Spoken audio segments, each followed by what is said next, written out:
I think that this is quite possibly the easiest time there ever has been to make money. Like, genuinely, it's like, look at David. The guy made 15 grand last month. David's got no business. He's 20 years old, black guy. He's got no business making 15 grand a month, but he capitalized on an opportunity, which is the opportunity that we've got right now. I don't think there's been an easier time to make money. And you guys are in an industry where you don't have to invent something. You don't have to be famous. You don't have to be an athlete. You don't have to have qualifications. You don't have to have gone and got a degree. You don't have to have studied for 4 years. You're in an industry where you develop a skill set and you make a load of bank. It's pretty straightforward. In terms of setting and high ticket sales, the space is a bit mad at the moment where there's all of these guys popping off on social media all the time, and all of these people need setters, right? So some examples of people that Alpha Setters have worked for: Robert Dial, Chan's client. Chan manages his sales team of like 13 staff. He's the sales director of the company. We've got Rob Dial here, who's got 1 million followers on Instagram. We've got Suwei, who I met a few weeks ago. I mean, I've met him loads of times, to be honest, but I saw him again 2 weeks ago. And I met his setter, who came from Alpha Setters, a guy called George Morris. We was 7 days into the month, and he'd already made 8 grand in commissions, which is crazy. Say again? Yeah, seriously, Morgan. And then we've got Iman Gadji as well. I mean, David, I remember you saying that Iman got you into the whole industry. You guys all know who Iman Gadji is? Iman Gadji has hired Alpha Setters too. He's hired Alpha Setters before. Even people like Iman, like what? Like how the fuck do you think they're getting sales if not appointment setters and closers? So Iman is someone that's even hired 2 Alpha Setters from the past, Abdul and Chan. And now on the screen, we've got some pictures of some Alpha Setter legends, all people that have at least hit a 6-figure run rate through appointment set. All people that have at least hit 8K a month in this exact industry. We've got George Morris, that's Suwei's setter, well, now closer. We've got Chan, Big Chan, who unfortunately can't make it today because he's not very well. He's supposed to be speaking. But we've got Chan, Yistin, legend of the streets. All my niggas love Yistin, right? 10K a month. J Rowe. A lot of you guys, even David might not know. He's heard of him. I've got a student interview on YouTube with J Rowe. J Rowe is the first ever Alpha Setter to hit 8K a month. That's the start. That's J Rowe. He actually made 4K in his very first month in Alpha Setters, which was insane. He came in and did 4K in his very first month, which was heroic. Huh? Nah, he came in and did 2K in his first week and 4K in his first month. 2K in a week, great. I know. That was J Rowe. That was J Rowe. That's the market that we're in. We've got Chris. Obviously, we all know the Wolf of Croatia, like one of my favorite guys in the world. Chris, he was my setter for the longest time ever. He's my personal sales manager. The streets know about Chris. We've got Amon. Some of you guys might know Amon. I think Amon was doing 20K a month when he left. Something like that. We've got Morgan, who actually came in. It came in and within like 3 months hit his first 8K a month, which is nuts. Got Thierry. I saw speaking to Thierry yesterday. He's just moved to Dubai. His record month is 18K in commissions before tax. People think you can't make P's as a setter. Well, Thierry was a setter. He just moved to Dubai. He made 18K in a month from appointment setting commissions. Not management, not closing, but as an appointment setter. And then, last but not least, on the far right over there, we've got Alpha Setter's very own, the biggest character that we've got in this community, the most loved member of the community. We've got the man himself, which is Big David, after winning his boxing fight the other week. He's going to give us a talk later today. But these are all people that have hit the 6-figure run rate in sales, at least 8K a month. 8K a month is £1,000 a year. I mean, £100,000 a year, bloody hell. £100,000 a year. 100 grand a year is the dream, right? Everyone wants to make 6 figures. And these are all people that have come into this program and through appointment setting being able to make that happen for themselves. Now, the first thing that I just want to say is, like, if these guys, all of these different guys on the screen could come into the exact same environment, the exact same program, an industry where no luck is involved, the only thing that matters is your skill set. If they can do it, why the fuck can't you guys do it too? In America, there was a study to determine the most important factors in making money. And I thought this was really, really interesting because the results are not as expected. So there was a study. 3 most important things. That all of these things are going to be relevant, but these are the 3 most important factors of making money. I want you guys to choose 3. So, Put your hands up if you think personal brand is one of the three most important factors. Got some hands? It depends how much money. No, it's the Billionaires that don't have a basic need. Who thinks the business model itself? One hand, two hands, three hands, three. Who thinks the timing is one of the three most important things? One hand from David. Albie? No, not David's backed out. Just Albie. Who thinks network is one of those things? 1, 2, 3, 4, 5, 6. Age. No one for age. We're not buying that one. Location. Skill set. 1, 2, 3, 4, 5, 6. Team. 1, 2. Working hours. Does it mean like how much? How much you work? 4, 3. Growing market. Being involved in a growing market. 1, David. Innovation. Providing innovation into the world. No? I don't think you voted once, pal. Slightly on. Half-hearted it. Okay, that's fine. And last on the list, upbringing. Okay, cool. So the results of this really surprised me. They surprised me a lot. Like genuinely, I'm not just saying that for presentation effects. Like I was genuinely shocked. But it makes sense. That the three most important things were timing, team, and growing market. I'm out here thinking, like, oh, well, surely it's skill set. But no, because your skill set is irrelevant if you have a good team. I'm out here thinking business model. It's not about the business model. It's about being in an industry that is growing. If you could have the best business model in the world, but if your customers are news agents, it's a sinking ship. Like ain't no one care about news agents, right? So it's like the three most important things in terms of making money in this study in the US was timing, growing market, and team. You have to be in a growing market, a market that's on the rise. The timing element is capitalizing on an opportunity while the opportunity is hot, not waiting too late. It's like, it's all fun and games and being like, okay, the internet is a growing market. Well, it is, correct. But if you timed it properly and you got involved in the internet when the internet was on the come up, I mean, that's how Alex Hormozy got rich. He was running Facebook ads before Facebook ads were Meta. Like literally, like, no pun intended there. And then team negates everything. It's like when you've got the smartest people around you, it's not about your own working hours anymore. It's not about your own skill set because you've got a good team to do those things for you. Now that's the thing that we've got here. That's exactly what we've got in this room right now. Growing market.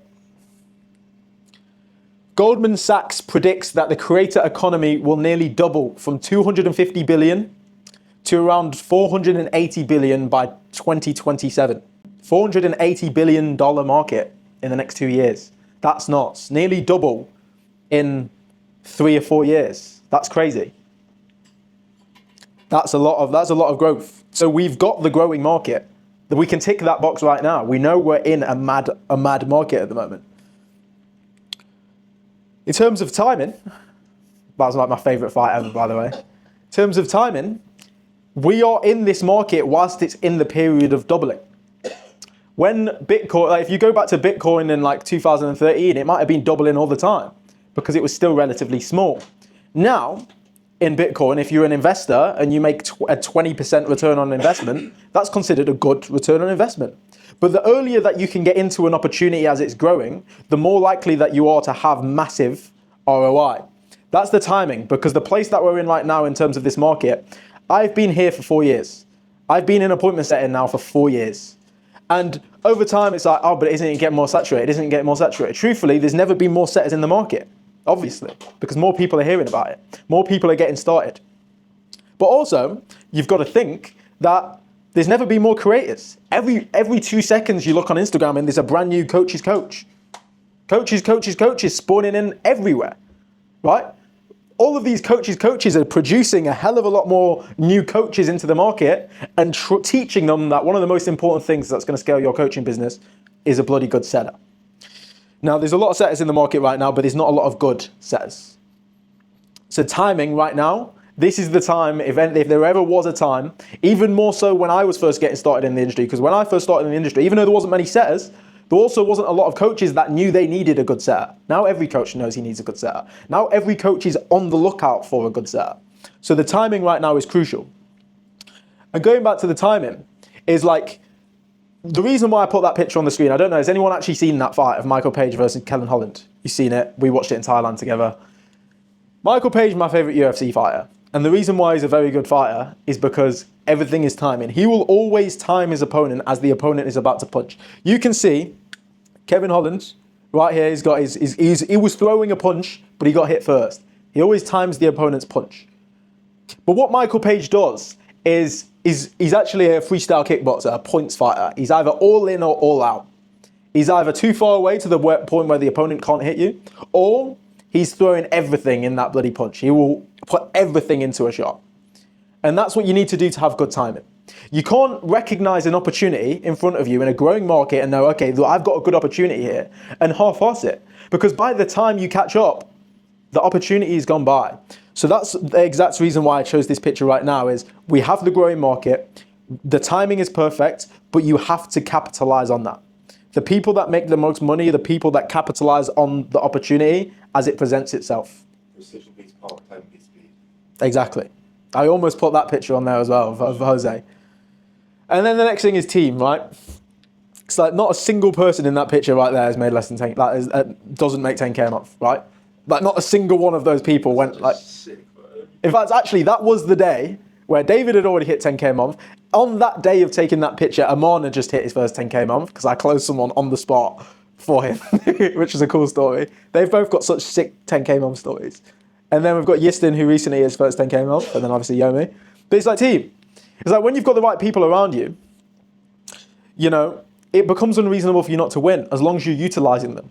We all know that networking is important, but the thing is about networking is it's very easy for me to sit in this cigar lounge, get a billionaire's phone number, maybe to chat to him once or twice every now and again and call him like part of my team. He's not.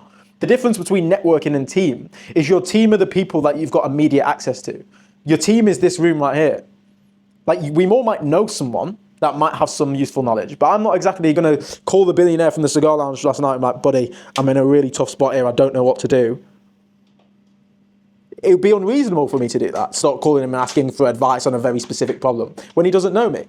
Whereas your team are the people that are always going to be there for you. The team are the people that you can go to when it's like, I have a problem, I need to call someone right now, and there's not a single person in this room where you could call them and they would put the phone down on you.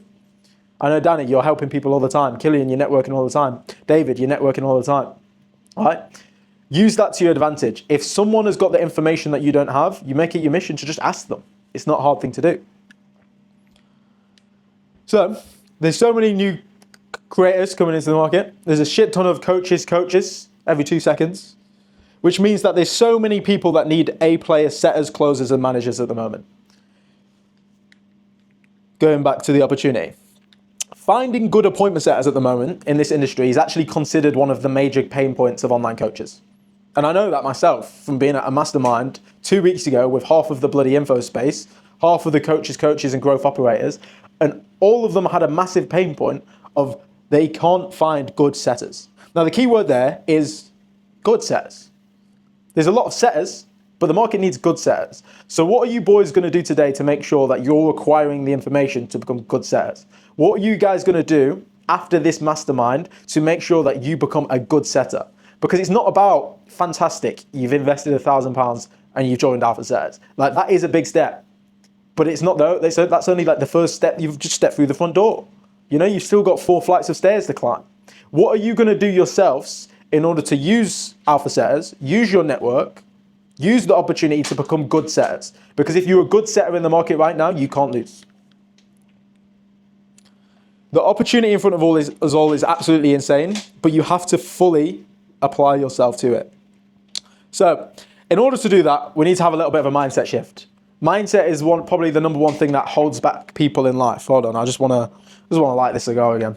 There were only 3 different mentalities in sales.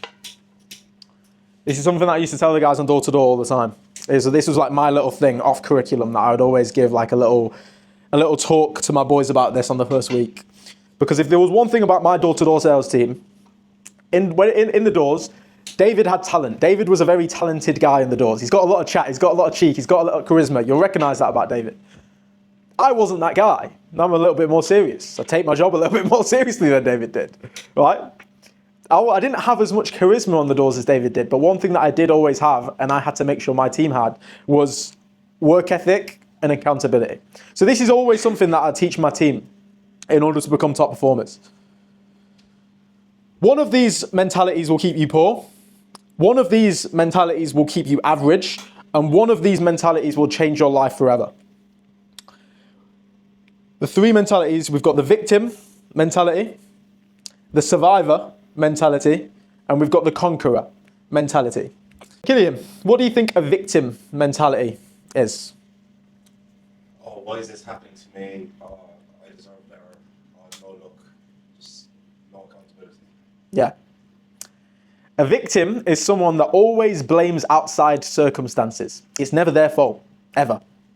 No matter what, the world just seems to be against this person. Why can everyone else do it, but I can't? Why does everyone else seem to get results, but I'm not? Something, I don't know what it is, Temi. I don't know what it is. I don't know what's happening, but it just doesn't seem to be working, pal. A victim is someone who's always got an excuse and can never take accountability. Do you think being a victim is going to put you in a good position in life? I mean, would you even want to be known as a victim? I know personally, if I could think about the most offensive things that someone could probably call me right now, the thing that I take maximum offense to, if I got called a victim, we're fighting to the death. Because I'm not getting called a victim, I'll be honest. Like, no, you can't get away with calling me a victim. I don't want to be a victim. So you could drop a bomb on my house, and I'm still going to refuse to be a victim. Because if there's one thing that I don't want to be in life, it's a fucking victim. So those are the worst types of people. And like I said, a victim mentality will keep you poor. Most people have a victim mentality. If you look at the general British population, their taxes are high. The government wants to screw me. Blah, blah, blah. Blah, blah, blah. It's victim mentality. It's lack of accountability. Then we've got the survivor mentality. Sam, what do you think a survivor mentality is like? What do you think a survivor would be saying? But no, it's probably saying something as well, but it's never really like looking for a forward. A survivor, and it was really easy to, like, it was so easy. It was so easy to recognize these people in door to door. So easy, like night and day.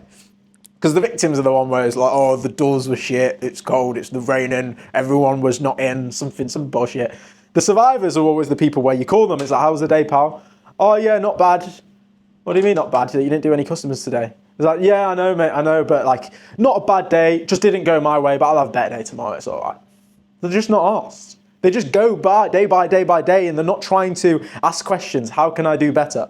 They just kind of drift through life. It's not that they don't take accountability, but it's also not that they particularly care to get better. They're not making an effort to win. They're just going through the motions and waiting for things to change. It's not going to work like that. It's not going to work like that at all. I'd say survivor is the worst position to be in out of all three of those things. Why? Because a victim will experience pain.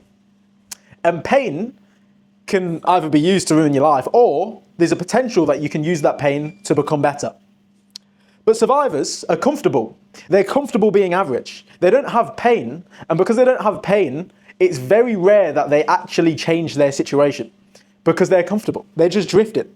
Survivors are actually, that is the one thing that's like, it's hard to get out of being a survivor if you're comfortable, because you're comfortable. Survivor's bad. Victim, at least you've got a little bit of like, you need to change your situation because it's shit. Survivors just be comfortable. Survivors piss me off a lot.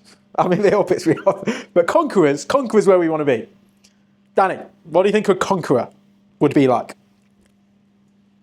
Every reason why I'm not exactly where I want to be is completely my fault, and doing everything in their power to get there by any means necessary. Exactly, mate. Exactly. Full accountability on everything. Absolutely everything. Like, there's no disadvantage to taking accountability, right? There's no disadvantage to that. Because what you're doing by taking accountability is you're deciding that, okay, I want to have control over this situation rather than letting something else have control over it. Because would you rather have control or would you rather not have control? I'd rather have control. Because I know if I've got control, I can change it. If you're not making 10 grand a month right now, but it's someone else's fault, well, you can't change someone else's fault.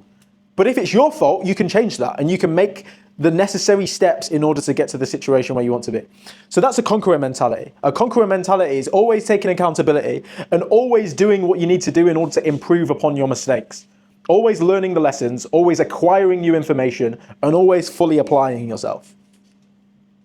So, how to be a conqueror comes down to two things. It's your beliefs and your accountability. Everything is your fault. But in order to truly be a conqueror, in order to truly conquer, you need to believe that you can conquer. You're not going to conquer if you don't think you can conquer. You're not going to win a UFC title if you don't think you can win a UFC title. If you step into the octagon and you think you're going to lose, I can actually promise you that you are going to lose. If you think you're going to win, you might not win. But if you think you're going to lose, then you're definitely going to lose. Most people subconsciously hold themselves back. Is one of the biggest things that I've learned recently. Most people subconsciously do that. They don't mean to, but it's because subconsciously they don't actually believe that they're capable of getting to their desired outcome. They don't actually believe that the person they need to become yet. It's one thing being able to think that something's possible. Obviously, all of you guys going around the room, Albie, Tommy, Kian, all of you guys know it's possible to make 10k a month in this industry. Because like David's right there. And you can like actually see David in the flesh, his beautiful face over there. You can see, you can look, you can be like, David, can I see your stripe? And you can see 15k last month, cool. You all know it's possible, but it's a completely different thing to believe something is possible for you to achieve. Because a lot of us, if like, for example, if I saw a billionaire right now, if I saw Elon Musk right now, I know it's possible to make 380 billion pounds. I know it's possible because he's done it. I know it's possible. But do I believe that it's possible for me? Not really. I don't really believe that I'm going to make 380 billion. Wow. Just because that's so far out of my vision. It's so incomprehensible to me right now, 380 billion. But is that not a limiting belief? It is a limiting belief. That's my point. That's exactly my point. I have a limiting belief that right now I don't think I could make 380 billion. This current version of Tammy, I don't believe I could. So it's one thing to believe that something's possible, but it's a different thing to believe that you can do it. So why don't we step into that? That's what we need to do, Pam. If you're not making 10k a month right now, it's probably because you don't believe that you can. We need to step into that, right? And it's another thing to believe that you're capable and that you will make it happen. Does that sound quite conquerorish? You believe that it's possible and you're going to make it happen. Exactly. Exactly. It's not I might make it happen. It's not I would like to make it happen. It's I will make it happen. And that's the conqueror mentality that you have to have. So, an exercise for you all to do, you can do it today, or you can do it tomorrow, whilst hungover, is you make a list, do your beliefs serve you? Because we've all got beliefs. We've all got beliefs about everything. We've all got beliefs, and sometimes we can control our beliefs, sometimes we can't. But do your beliefs serve you? You can write them down one by one. And does this belief serve me?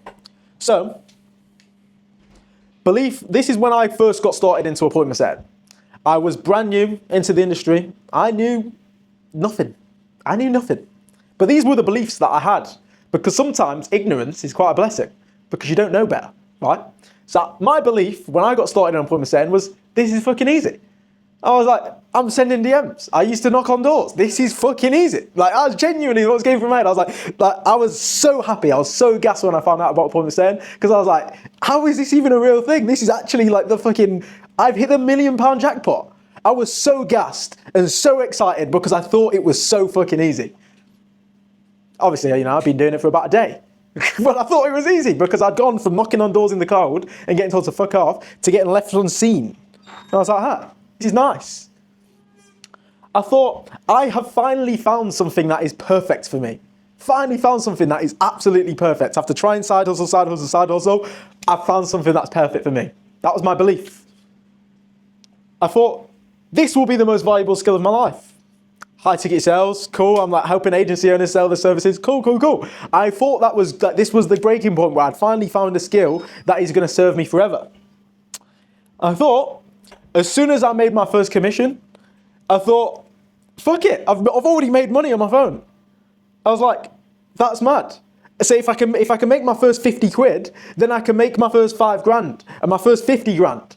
Because I've already proved to myself that I can make money. So at this point, I'm just going to find a way to win no matter what, because it's a commission-based industry. And I also thought, because the guys that introduced me to appointment setting, I got outbounded by some real goblin-looking motherfucker on Instagram. Looks like a proper goblin. Honestly, I would have never gave that guy money. If you're gonna ask who it is, I just find it funny how like that outbound is like this whole route basically. Mhm. One outbound is this whole route. So yeah, how I first got started in appointment setting, how I first heard about it, is because someone outbounded me on Instagram trying to sell me his program. And I looked at what he was doing. I was like, appointment set. What's the VSL? I used to knock on doors. Now I'm sending DMs. And I looked at these guys, and I remember looking at the case studies and the testimonials and just these proper skinny, flimsy looking guys on this VSL as case studies. I was like, if those guys can do it, I can do it better. Now, do you guys think, these were my beliefs when I first got started on appointment setting, do you believe that those beliefs served me or didn't serve me? Yes. Definitely. Yeah, 100%. Now, when listing out your beliefs, it's very easy, and this is the trap that people fall into, is they start falling into the trap of like, but it makes sense, but it's logical, but like, and they start overthinking things, using their brain too much. It's not about that. The top of, like David, it was probably the most talented guy to ever come out of door-to-door sales.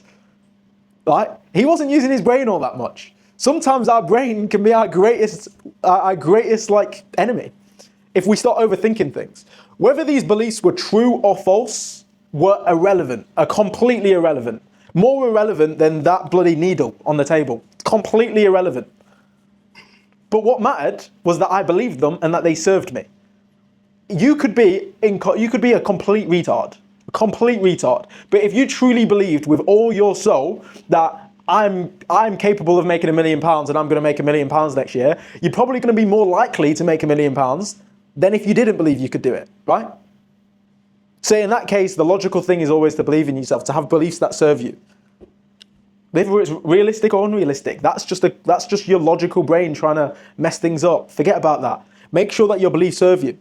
I also made a list of some of my beliefs from not long ago with my business alpha setters. These are also some beliefs that I had. Normal 9 to 5 people won't be able to afford alpha setters if I charge more than 1K. My leads are broke.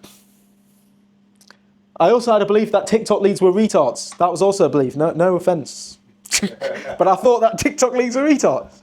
I was like, I won't be able to build Alpha 300 if I charge high ticket. I can't teach people closing because there are way more qualified closers than me. I don't exactly have a closer come up story. The only times I've closed are either for alpha setters or for alpha setter management clients. And like barely. So it's like, I had to believe that I can't make a closing module in alpha setters because there's way more, Jeremy Lee Minor exists, right?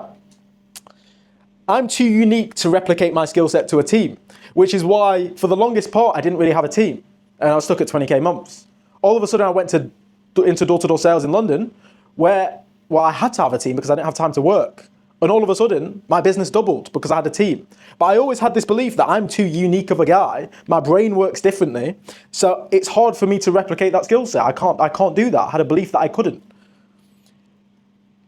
And I also had a belief that the other guys in the industry didn't have any other information that I didn't already know. I believed that I knew everything that all of these other guys knew. I believed that looking at all of the other guys in the info space, I believed that they didn't have any information that I didn't already know. Now, do you think that these beliefs served me? No.